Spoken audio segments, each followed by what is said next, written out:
Out of all the worlds Silene had visited, she hated this one the most. Tall, towering buildings surrounded her, and noise of all kinds blared around her, none made from nature itself.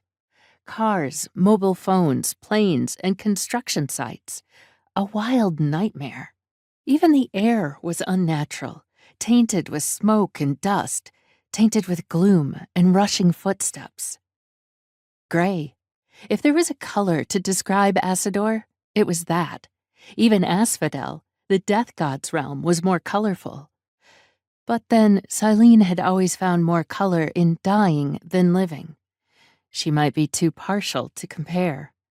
Her presence slipped unnoticed as she weaved between the throng of people rushing towards something that Silene couldn't comprehend to be so important that they were tripping over one another, shouting at one another, shoving at one another in order to reach it.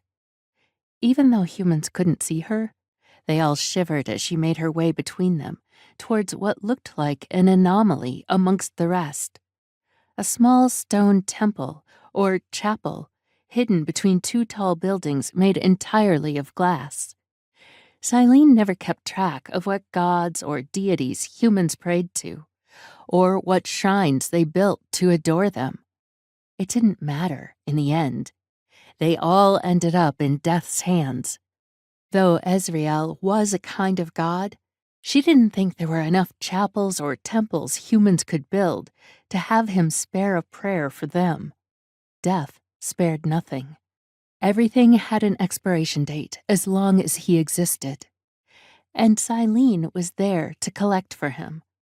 But for some reason, she couldn't make herself step past the entrance toward where a young couple stood, holding hands before a priest.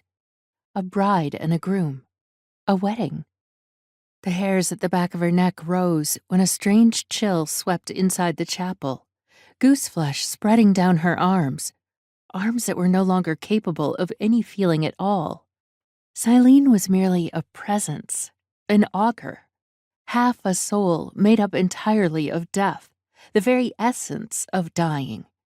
One made a reaper, a servant of death, when she died a few hundred years ago in a realm almost as miserable as this one. Her touch was perhaps the most lethal out of all to one's soul. She was the most lethal thing to walk amongst the living.